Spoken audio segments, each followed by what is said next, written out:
हमारी संस्कृति, हमारे संस्कार सदा रहे हमारे साथ। भारत के महान ग्रंथों और काव्यों का संपूर्ण संकलन। सब्सक्राइब करें तिलक। प्रार्थना की खुशबू, साइकिल प्योर अगरबत्ती। ये इंद्र हमारा क्या करता है बाबा, जिसके लिए आप उनकी पूजा करते हैं? मैंने तो सुना है कि वो एक विलासी देवता है जो केवल राग रंग में गिरा हुआ मौज मजा करता रहता है। ये बादलों का राजा इंद्र क्रोध में आ गया। ये वृंदावन जल की एक एक बूंद को तरसेगा। जो ऐसा निर्दयी है उसे भगवान कैसे कहते हैं? भगवान तो उन्हें कहते हैं जो अपने भक्तों की भूल क्षमा करने वाले हो और जो दयालु हो। मुझे तो ये इंद्र भगवान नहीं लगता। मेरी मानो तो पूजा ही करनी है तो सच्चे भगवान की करो, जिनकी दृष्टि में पापी या महात्मा सभी एक समान है। ऐसी कुबुद्धि उन्हें किसने दी? जी नंद गोप का पुत्र है कृष्ण। उसी के कहने से उन्होंने आपकी पूजा त्याग गाय और गोवर्धन पर्वत की पूजा शुरू की। कृष्ण सावर्तक, वृंदावन के हीर ग्वालों ने देवे देवेश्वर इंद्र की अवहेलना की है। उन सबको ऐसी शिक्षा दो कि मृत्यु लोक में फिर कोई और ऐसी धृष्टता करने का साहस भी न कर सके।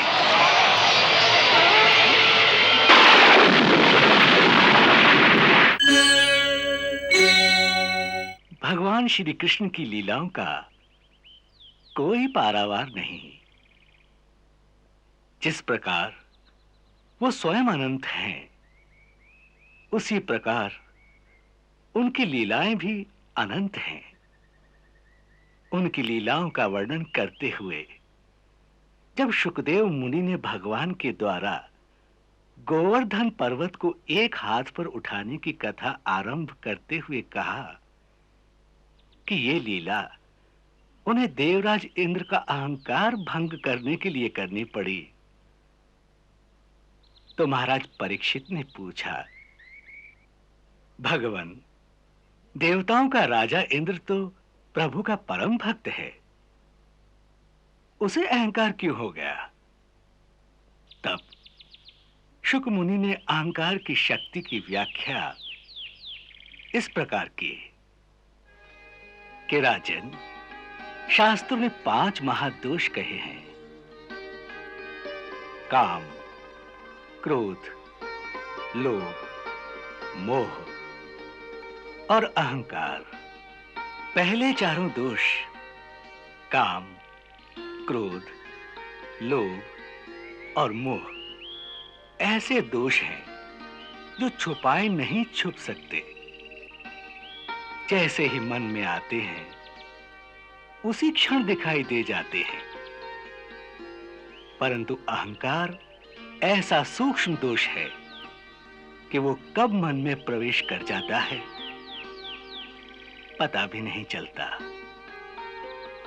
स्वर्ग का राज्य अनंत वैभवशाली है। उसकी प्रभुता और अपार शक्ति का नशा इंद्र से सहा नहीं गया, जिसका परिणाम यह हुआ कि उन्हें ऐसा लगने लगा कि सारे संसार को केवल उन्हीं की पूजा करनी चाहिए। भगवान श्री कृष्ण ने जब ये देखा तो उन्होंने दयावश इंद्र के अहंकार मर्दन करने का निश्चय कर लिया।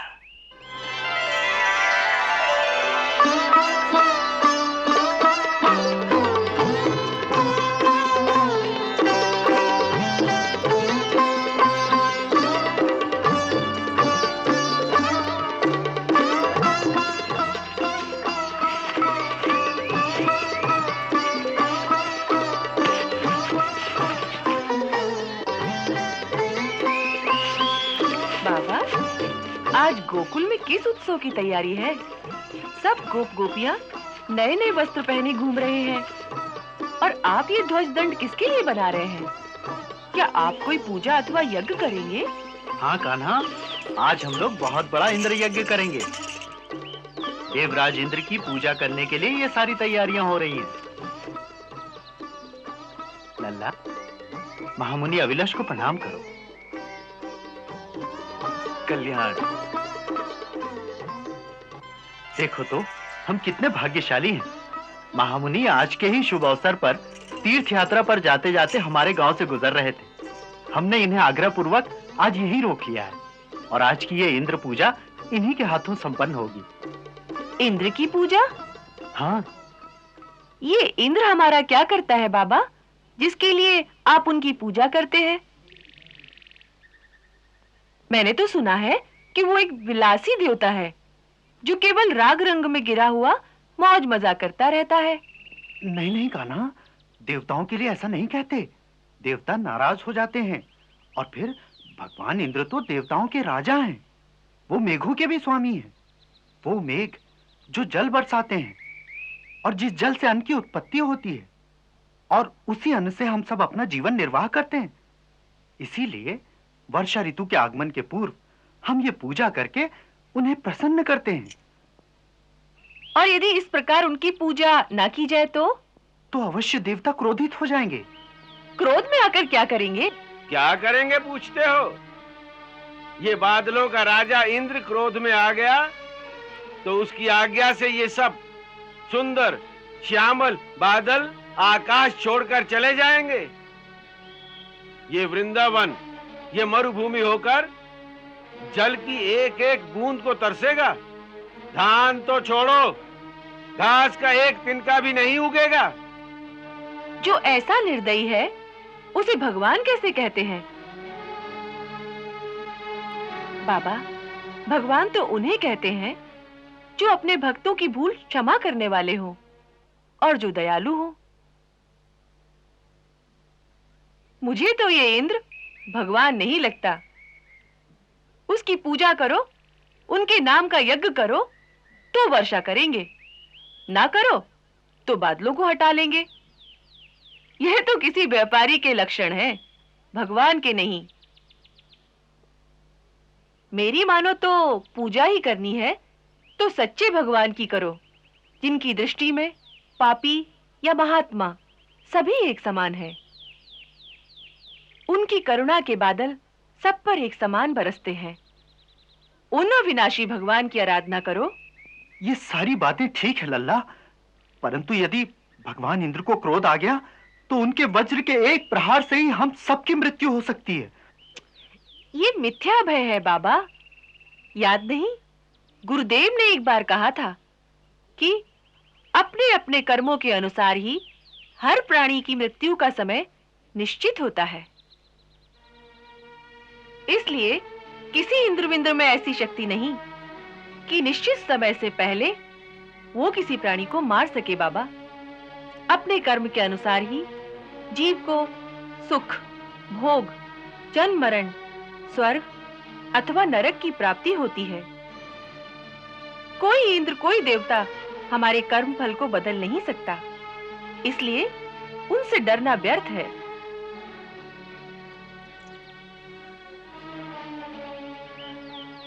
आप मुनिराज से पूछ लीजिए। कहिए प्रभु, आप इस बारे में अपना मत दीजिए। हे नंद कुमार, हम तुम्हारे तर्क से सहमत हैं। हम तुम्हारी इस बात से भी सहमत हैं कि हर प्राणी को उस परम ब्रह्म परमेश्वर की शरण में जाना चाहिए। परंतु तुम एक बात भूल गए हो। उस परम ब्रह्म सच्चिदानंद परमेश्वर के अतिरिक्त भी हर प्राणी, हर कुल और हर समाज का एक अपना इष्ट देवता होता है। सांसारिक उन्नति और भौतिक कार्यों की सिद्धि के लिए अपने अपने इष्ट देवता की पूजा करने की अनुमति शास्त्र भी देता है। आप ठीक कहते हैं मुनिराज, परंतु इष्ट देव किसे माना जाए, इस प्रश्न का उत्तर दीजिए। इष्ट देवता के बारे में शास्त्र का ऐसा मत है कि जिसके द्वारा मनुष्य के सांसारिक कार्य सिद्ध होते हैं और उसकी जीविका आसानी से चलती है, वही उसका इष्ट देवता होता है। तो बस हम ग्वालों की आजीविका चलाने वाली तो केवल गाय है, इसलिए हमारी इष्ट देवी तो केवल गौ माता ही होनी चाहिए। बाबा, जैसे ब्राह्मण की जीविका वेद पाठ से चलती है, इसलिए वेद ही उसके इष्ट हैं। इसी प्रकार क्षत्रिय की जीविका देश रक्षण और पृथ्वी पालन से चलती है, इसलिए उसका इष्ट देवता उसका देश है। वैश्य की जीविका उसका व्यापार है, सो उसकी इष्ट देवी लक्ष्मी देवी है। उसी प्रकार हम गोपालों की एकमात्र जीविका गोपालन ही है। अतः वास्तव में गौ माता ही हमारी इष्ट देवी है और हमारी गायों का भरण पोषण जो अपनी घास, अपने जल अथवा अपने फलों के द्वारा करते हैं, वही गिरिराज गोवर्धन हमारे इष्ट देव हैं। वो हमारी गायों की सदा वृद्धि करते हैं, इसीलिए ही उनका नाम गोवर्धन है। इसलिए आज से अगर हमें इष्ट देव की ही पूजा करनी है तो हमें इंद्र यज्ञ को छोड़कर गिरि यज्ञ और गौ यज्ञ आरंभ करना चाहिए। इसी से हम सबके मनोरथ सफल होंगे। बाबा कहते हैं कि हमारी गैया कामधेनु सुरभि माता की संतान है, जिनके अंगों में समस्त देवताओं का और उनके चरणों में समस्त तीर्थों का वास है। उन्हीं गौ माता का भरण पोषण करने वाले गिरिराज गोवर्धन वो स्वयं शालिग्राम स्वरूप ही हैं। उन्हीं की पूजा करो, इसी से सबका कल्याण होगा। आहा, हे नंद कुमार, आज तुमने हमारी आंखों से कितने ही पर्दे हटा दिए। तुम सत्य कहते हो व्रजराज कुमार।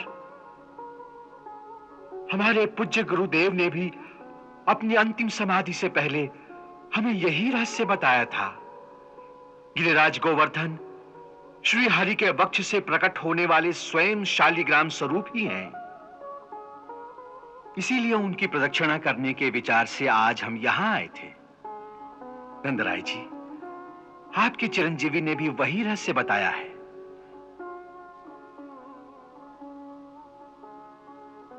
आपका पुत्र अवश्य ही कोई पूर्व जन्म का सिद्ध पुरुष है, अन्यथा इस छोटी सी आयु में इतना शास्त्र ज्ञान होना संभव नहीं। हे तेजस्वी आत्मा, हम तुम्हें प्रणाम करते हैं। आप गुरु आसन पर बैठे हैं, इसलिए हमें आपको प्रणाम करना चाहिए, आपको नहीं।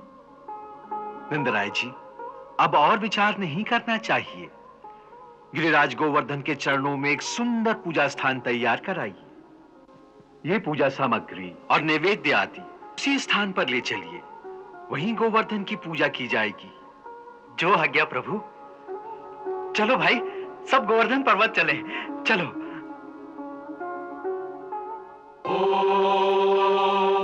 अग्नये स्वाहा सोमाय स्वाहा ब्रजस्थिते वै ब्रजनिधे सूर्याय ब्रजतीर्थं नक्षत्रे ब्रजपूजितं धर्माय गोभरणं गोवाश्रयं विष्णवे गोवर्धनं वै नमाम्यहम्। अनुमत्यै स्वाहा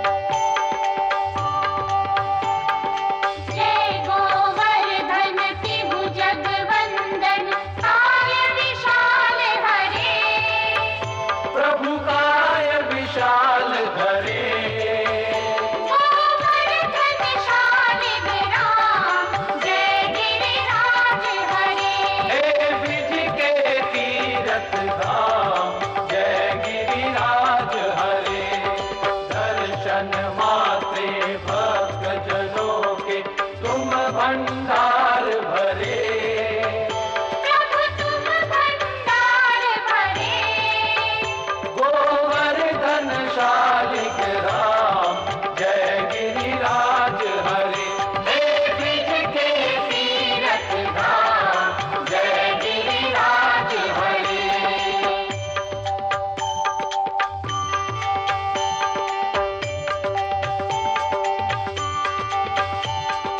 गोवर्धन गिरिराज की आरती जिस मुख से निकले, प्रभु जिस मुख से निकले, वेद पुराण बखाने, आगम निगम बखाने, नहीं भव सिंधु पड़े।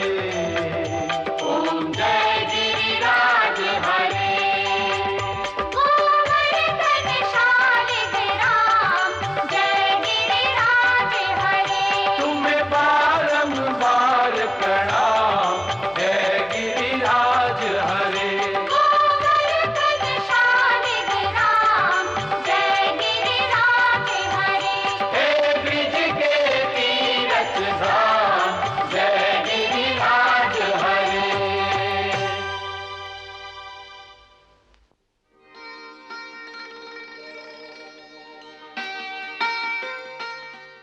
इस बार जब हम मंत्र पढ़ें तो आप सब लोग गोवर्धन देवता के लिए सारा नैवेद्य इस अग्निकुंड में डालिएगा।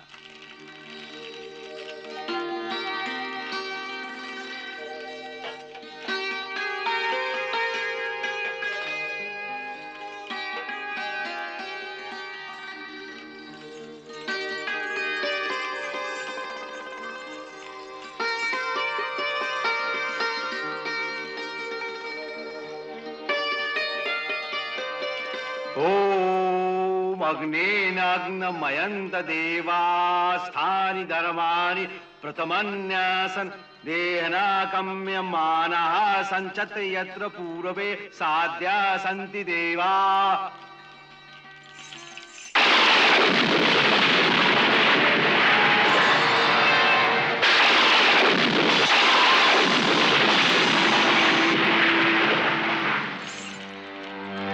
हे वृंदावन निवासियों, हम गोवर्धन पर्वत बोल रहे हैं।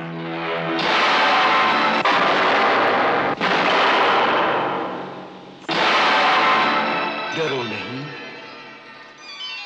हम स्वयं गिरिराज गोवर्धन प्रसन्न होकर तुम लोगों को साक्षात दर्शन दे रहे हैं।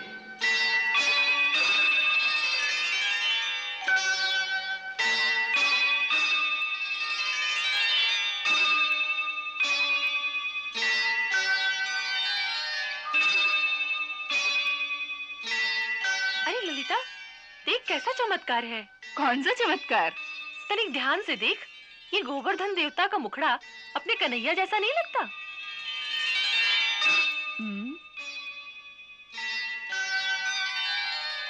लगता तो है, लेकिन इसकी तो 4 भुजाएं हैं। यही तो चमत्कार है। तू तो बावली हो गई है। वो देख, हमारा कन्हैया तो हमारे साथ बैठा है। माता यशोदा, माता रोहिणी, हे गोपागनाओं, जब हम साक्षात स्वयं ही यहां तक आ गए हैं, तो अब ये नैवेद्य अग्निकुंड द्वारा समर्पित करने की क्या आवश्यकता है? हम अपने हाथों से ही भोग लगा लेते हैं।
हे मुनिराज, गिरिराज गोवर्धन की सर्वप्रथम पूजा करने का श्रेय आपके भाग्य में था।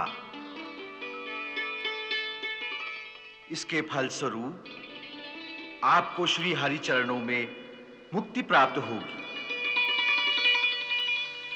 हे ब्रिजवासियों, आज तुम्हारा ये जन्म सफल हो गया। चारों ओर जहां तक हमारा पर्वत दिखाई देगा, वहां तक की भूमि सदा के लिए हरी भरी और सुफला रहेगी।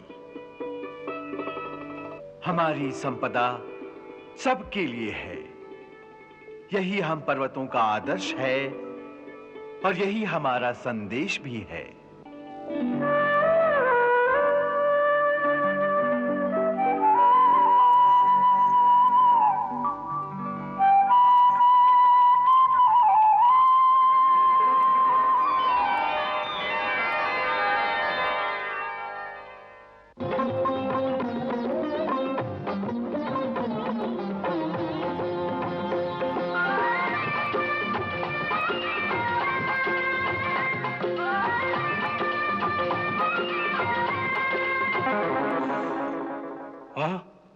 देवराज इंद्र की जय हो।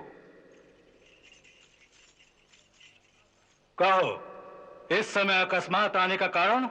क्षमा करें देवेंद्र, परंतु आप तक एक सूचना पहुंचाना अति आवश्यक था। सूचना? कैसी सूचना? प्रभु, इस वर्ष से धरती पर आपकी पूजा बंद कर दी गई है। क्या? धरती वालों ने हमारी पूजा बंद कर दी है? नहीं, यह सत्य नहीं हो सकता। मृत्यु लोक में यह साहस कोई भी नहीं कर सकता। परंतु यह सत्य है महाराज। इस वर्ष गोकुल वालों ने अपने यज्ञ में आपका और देवताओं का भाग नहीं दिया। नहीं,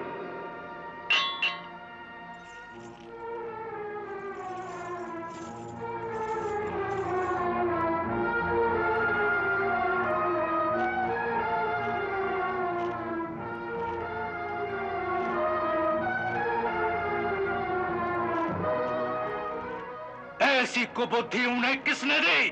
जी नंद गोप का पुत्र है कृष्ण। उसी के कहने से उन्होंने आपकी पूजा त्याग गाय और गोवर्धन पर्वत की पूजा शुरू की। कृष्ण? जी हाँ, अभी तो बालक ही है। तुम्हारे कहने का अर्थ यही है कि अब वो देवताओं को छोड़कर पत्थरों और पहाड़ों की पूजा करेंगे? जी स्वामी, ऐसा ही निश्चय उन्होंने किया है।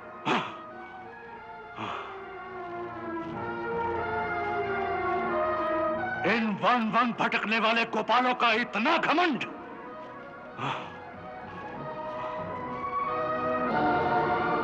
सचमुच उन्हें तो धन का नशा हो गया है।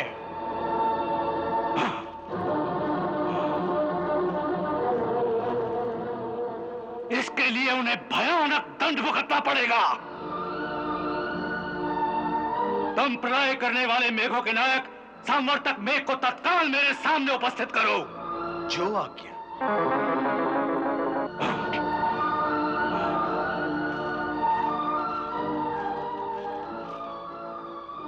देखो तो, एक साधारण मानवीय बालक के कहने पर उन्होंने देवताओं के राजा का भी तिरस्कार कर दिया। परंतु स्वामी, आपने तो कहा था कि कृष्ण के रूप में स्वयं भगवान ने जन्म लिया है। जब गर्भ में पधारे थे, तब गर्भ स्तुति के लिए आप भी तो ब्रह्मा जी और श्री नारद के साथ मृत्युलोक में गए थे। आपको याद है ना? हाँ हाँ, हमें सब याद है शची, हमें सब याद है। परंतु हो सकता है कि हमने उस समय उन्हें पहचानने में भूल की हो, अथवा ये बालक जो कृष्ण कहलाता है ये कोई और है। क्योंकि यदि ये भगवान है तो इस प्रकार देवताओं का निरादर कभी नहीं कर सकता। और फिर राजा तो राजा होता है। स्वयं भगवान को भी स्वर्ग के राजा का आदर ही करना चाहिए। ये अवश्य कोई छलिया है जो देवराज की शक्ति को नहीं पहचानता। इस छल के दंड स्वरूप आज ये स्वयं भी मरेगा और उसके साथ साथ गोकुल के ये मूर्ख ग्वाले भी मरेंगे। देवराज इंद्र को सेवक का प्रणाम।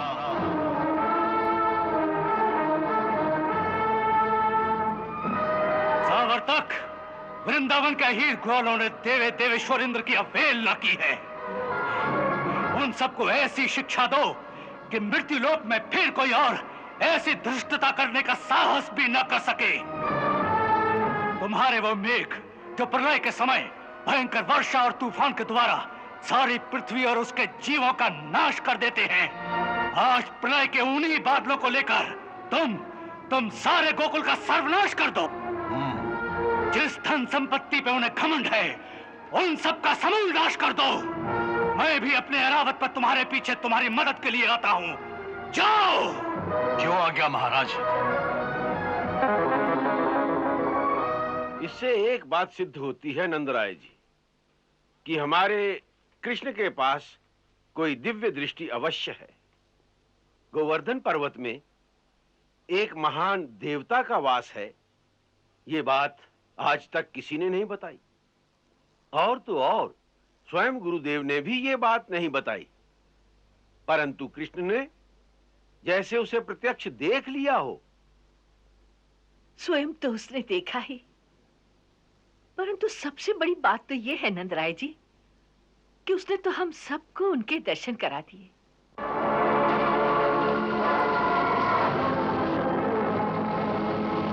मैंने सोचा कि गोवर्धन पूजा की नई पद्धति सिखा रहा हूं, तो कुछ ऐसी लीला करूं जिससे गोवर्धन पर विश्वास दृढ़ हो जाए।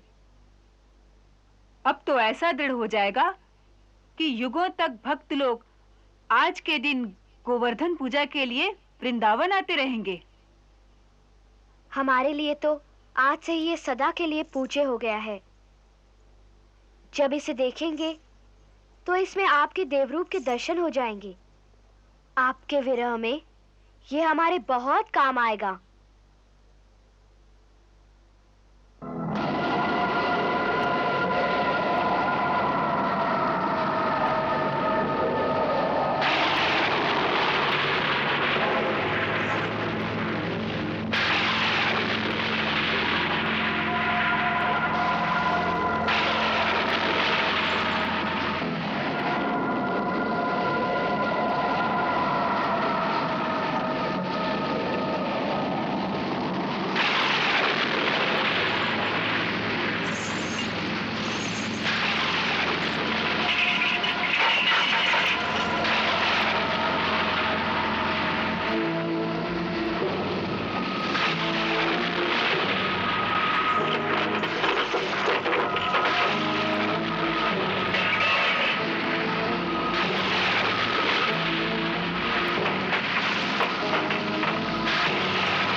गया है।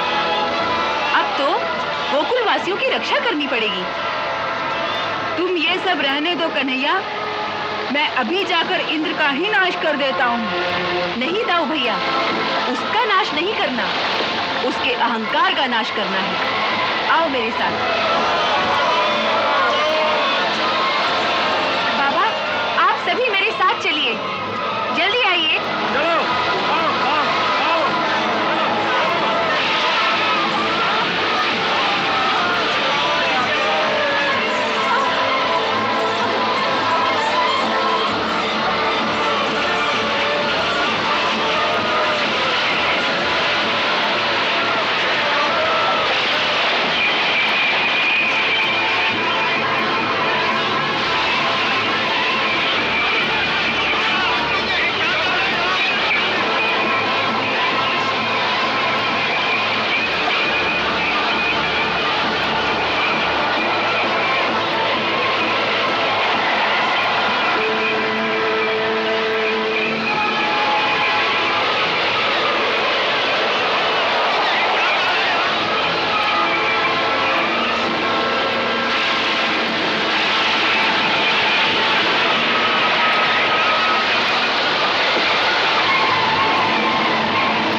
गोवर्धन देवता, हमने आपकी पूजा की थी, इसलिए वो अभिमानी इंद्र हम पर कुपित हो गया है।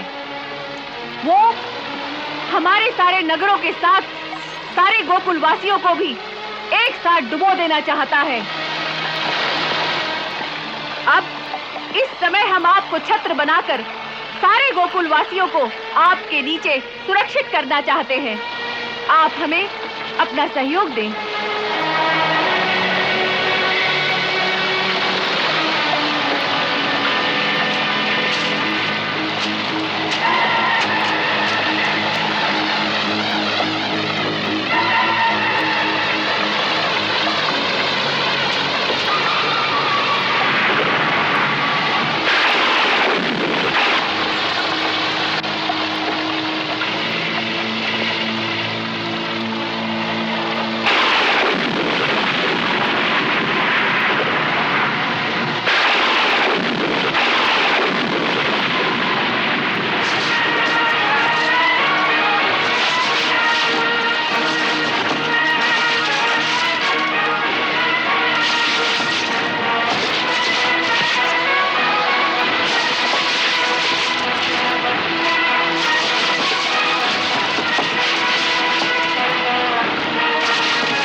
अपनी बैलगाड़ी अंदर ले आओ। अरे आजाओ आजाओ आजाओ, चलो ये बच्चे लोगों को सुनाओ इधर किनारे से।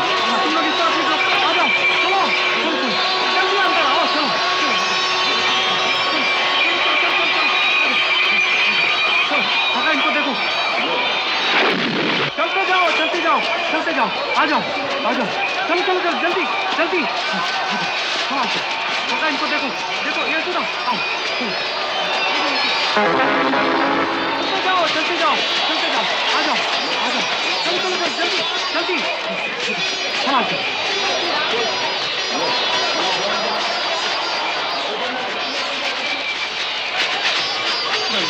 बचाव हो गया।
बनके देखो आप करें रखवाली हमारा कान्हा गोवर्धन गिरधारी हमारा कान्हा गोवर्धन गिरधारी।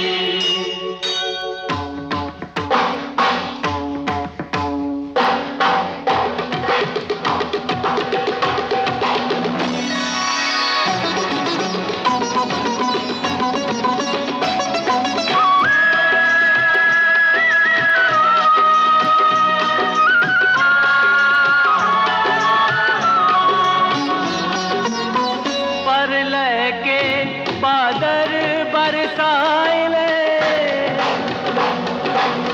अपनी सबरी सबरी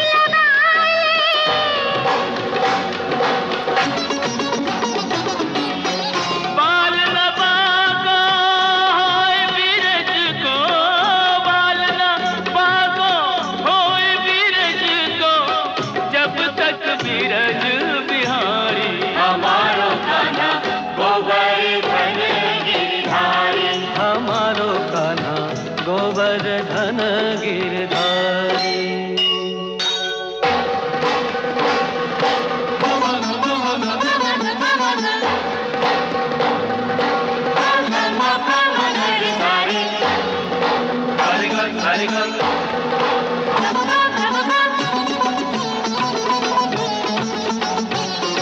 जय जय गोवर्धन गिरधारी जय जय गोवर्धन गिरधारी जय जय गोवर्धन गिरधारी जय जय गोवर्धन गिरधारी। तेरी लीला पे बलिहारी तेरी लीला पे बलिहारी तेरी लीला पे बलिहारी तेरी लीला पे बलिहारी। जय जय चक्र सुदर्शन धारी जय जय चक्र सुदर्शन धारी जय जय गोवर्धन गिरधारी जय जय गोवर्धन गिरधारी।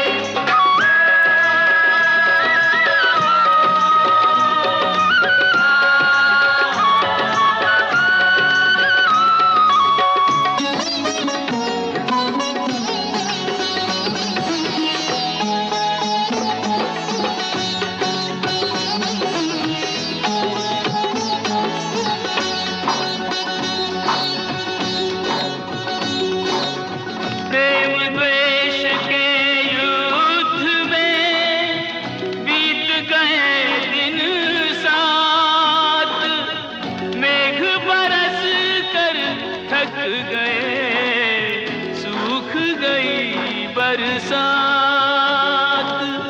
सूख गई बरसात।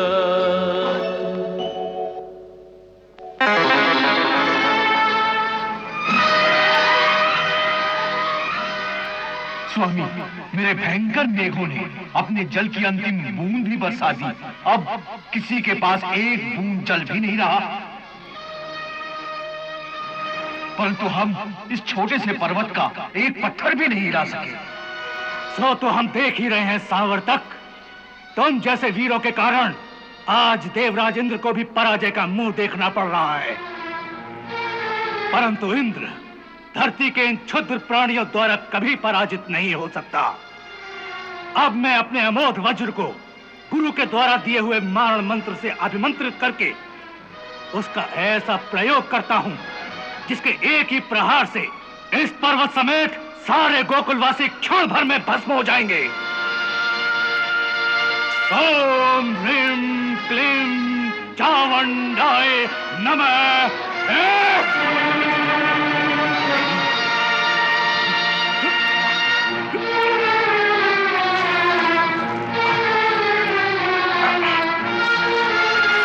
ओम ह्रीं क्लीं चामुंडाय नमः।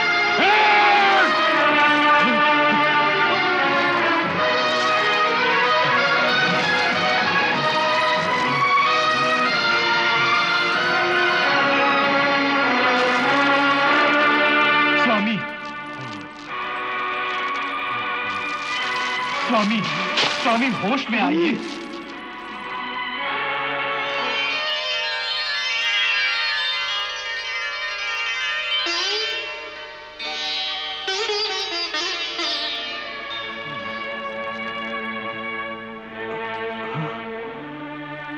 हे देवराज इंद्र, आज तुम्हारा सामना उससे है जो परम शक्तिशाली है।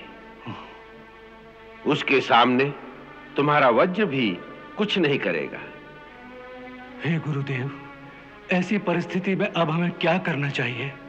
यही बताने में तुम्हारे पास आया हूं कि ऐसी अवस्था में जहां शक्ति काम नहीं आती, वहां केवल भक्ति ही काम आती है। सो इस समय तुम भगवान श्री हरि से युद्ध करने की बजाय उनकी शरण में जाओ। वही तुम्हारी हार को जीत बना सकते हैं। हे गुरुदेव, मैंने भूल के कारण जो बहुत बड़ा अपराध किया है, क्या इसके बाद भी वो मुझ पर प्रसन्न होंगे? अवश्य। आज मैं तुम्हें भगवान को प्रसन्न करने वाला एक गोपनीय स्तोत्र प्रदान करता हूं, जो मुझे महर्षि अंगिरा ने सिखाया था। जब भी तुम अपनी शक्ति से निराश होगे और तुम्हें अपना अंत दिखाई देने लगे, ऐसे संकट के समय अपना अहंकार छोड़कर प्रभु के श्री चरणों में अपने आप को समर्पित करके इस मंत्र से प्रभु की स्तुति करोगे तो प्रभु प्रसन्न होकर तत्काल तुम्हारा संकट हर लेंगे। अब मेरे साथ उस गुप्त मंत्र का पाठ करो। अक्षरम परमं ब्रह्मा ज्योतिरूपम सनातनम। अक्षरम परमं ब्रह्म ज्योति रूपम सनातनम। अक्षरम परमं ब्रह्म ज्योति रूपम सनातनम। अक्षरम परमं ब्रह्म ज्योति रूपम सनातनम।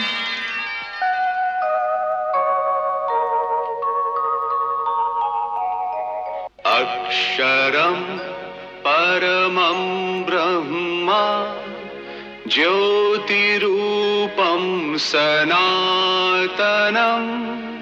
अक्षरं परमं ब्रह्म ज्योतिरूपं सनातनम्। गुणातीतं निराकारम्। गुणातीतं निराकारम्। स्वेच्छामयम् अनन्तकम्। स्वेच्छामयम् अनन्तकम्।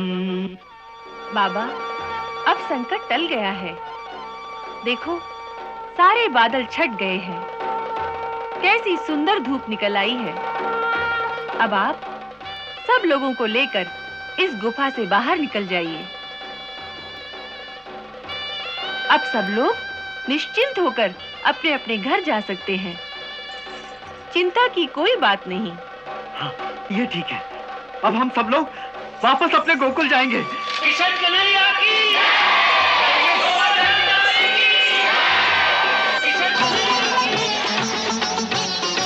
जय जय गोवर्धन गिरधारी, जय जय गोवर्धन गिरधारी, जय जय गोवर्धन गिरधारी, जय जय गोवर्धन गिरधारी। तेरी लीला पे बलिहारी, तेरी लीला पे बलिहारी, तेरी लीला पे बलिहारी, तेरी लीला पे बलिहारी। जय जय चक्र सुदर्शन धारी, जय जय चक्र सुदर्शन धारी, जय जय गोवर्धन गिरधारी, जय जय गोवर्धन गिरधारी।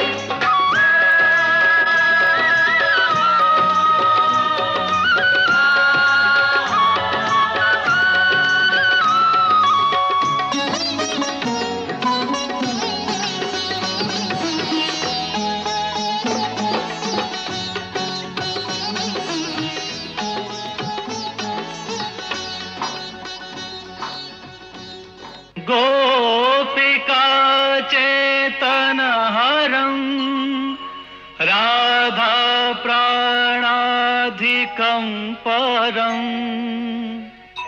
विनोद मुरली शब्दं, विनोद मुरली शब्दं कुर्वन्तं कौतुकेन च, कुर्वन्तं कौतुकेन च।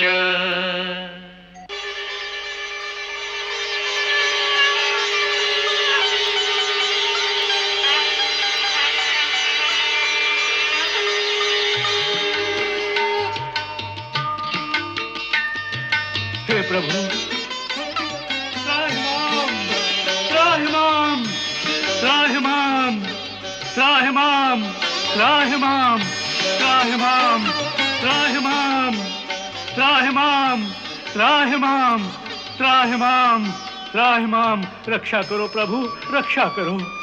हे प्रभु, हे दीनदयाल, मुझे क्षमा कीजिए। मुझसे बहुत बड़ी भूल हो गई है प्रभु। मैंने आप अविनाशी ब्रह्म को एक साधारण मानवीय बालक समझकर ऐसी धृष्टता की। मेरी ये भूल क्षमा की योग्य तो नहीं है प्रभु, परंतु शास्त्र आपको अकारण दयालु बताते हैं। इसलिए हे दया के सागर, मुझे किंचन को अपना दास समझकर क्षमा कीजिए। हे महेंद्र, तुमने हमें नहीं पहचाना, इसके लिए हम तुम्हें दोषी नहीं मानते, क्योंकि ये तो हमारी माया का ही खेल है। वैसे तो हर छोटे बड़े प्राणी के अंतर में हम स्वयं ही विराजमान हैं। फिर भी हमारी योग माया सबकी बुद्धि पर ऐसा पर्दा डाल देती है कि वो अपने अंतर में बैठे हुए मुझको ना देखकर इस संसार के बाहरी दृश्यों में ही भटकते रहते हैं। इसलिए तुम्हारी उस भूल को हम दोष नहीं मानते। हाँ, तुम्हारे दूसरे अपराध के लिए हम तुम्हें अवश्य दोषी मानते हैं। वो क्या प्रभु? देखो, राजा होने के नाते प्रजा की भलाई के लिए जो तुम्हें स्वयं करना चाहिए, जो तुम्हारा धर्म है, राजा का कर्तव्य है, उस कर्तव्य को पूरा करने के लिए तुम लोगों से अपनी पूजा करने को कह रहे हो। इसका अर्थ है कि तुम अपने धर्म का पालन करने के लिए इस धरती के प्राणियों से पूजा की रिश्वत मांगने लगे हो। तुम्हें इंद्र पद पर इसलिए स्थापित किया गया है कि तुम समस्त प्रजा का कल्याण करो। इंद्र लोकपाल होता है, उसका कर्तव्य है कि वो ठीक समय पर वर्षा करके इस धरती को उपजाऊ बनाए, जिसमें अन्न, घास और वृक्षों की वृद्धि हो। परंतु तुमने उसे अपना कर्तव्य न समझकर उसे अपना अधिकार समझ लिया है, ताकि तुम जहां चाहो वहां वर्षा होगी, जहां ना चाहोगे वहां सूखा अकाल पड़ेगा। अपने अहंकार में तुम ये भूल गए कि हमारी ये आज्ञा है, ब्रह्मा जितने भी प्राणियों को जन्म दे, पृथ्वी पर उतने प्राणियों के खाने पीने और जीवन निर्वाह का प्रबंध उससे पहले कर दिया जाए। ये उन प्राणियों का अधिकार है, परंतु तुम जैसे स्वार्थी लोग प्रकृति के उस विधान में हस्तक्षेप करके वो संपदा जो धरती से समस्त प्राणियों के लिए पैदा होती है, उस पर अपना अधिकार समझकर प्रजा से उनकी कीमत मांगने लगते हो। ये ऐसा अपराध है जिसके लिए तुम क्षमा के योग्य नहीं हो। हे पतित पावन परमेश्वर, आपका कथन सर्वतः सत्य है। मैं शक्ति और पद के नशे में अपना कर्तव्य, अपना धर्म ही भूल गया था।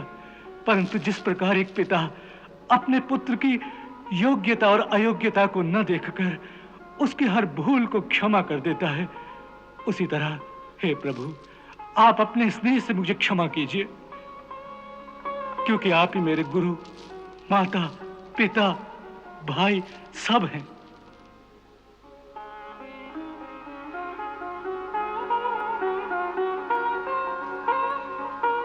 हे दीनदयाल, हे शरणागत वत्सल, इस पर दया कीजिए। इसे एक अज्ञानी बालक समझकर क्षमा कर दीजिए। सुरभि माता। हे कामधेनु माता, आपको प्रणाम है।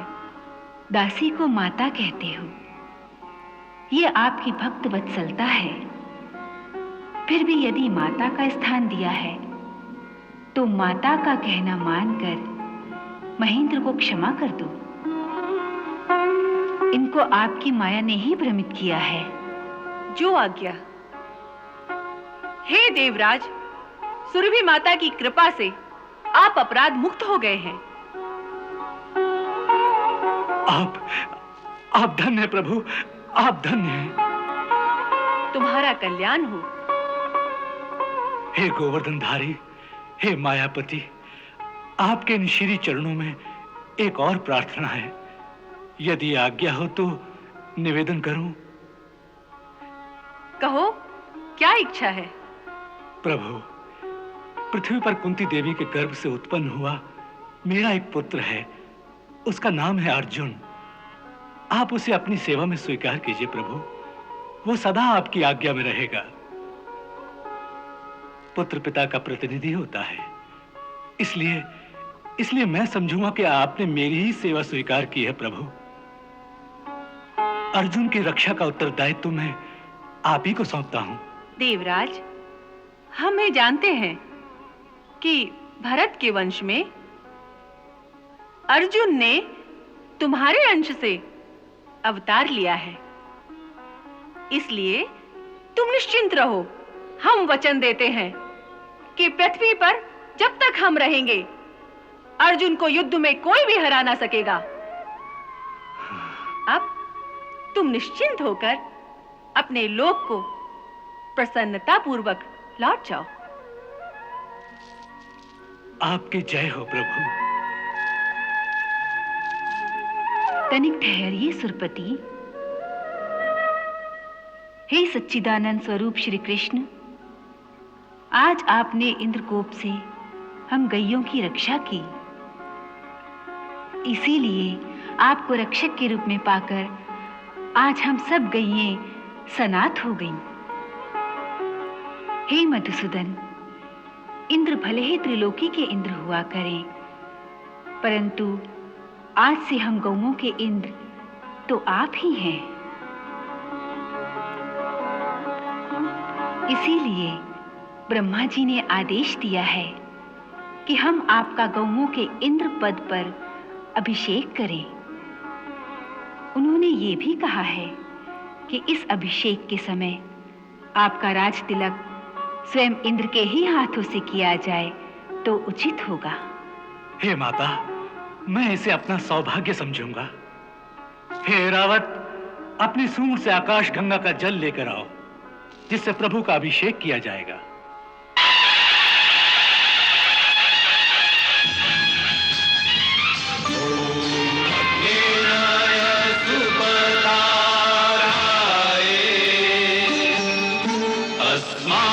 विश्वानि देव वयुनानि विद्वान् युद्धस्मज्जुहुराणमेनो भूयिष्ठान्ते नमः उक्तिं विधेम।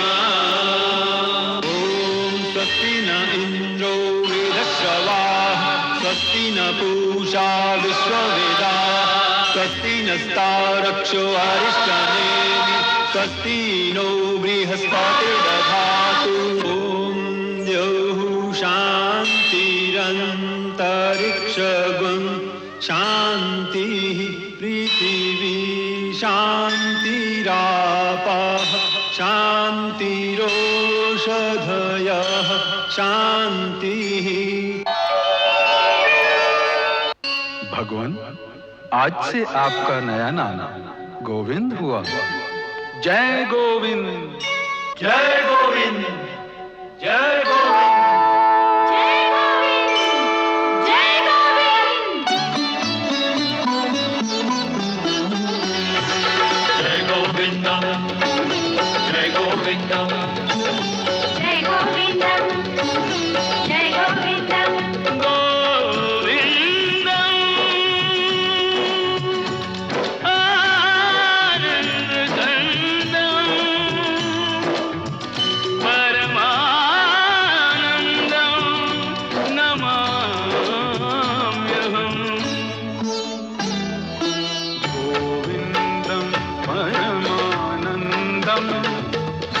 चंदन नमाम्यहम्। गोविन्दं परमानन्दं द्विजचन्दं नमाम्यहम्। गोपालकं गोसेवकं गोपालकं गोसेवकं गोरक्षकं नमाम्यहम्। गोविन्दं परमानन्दं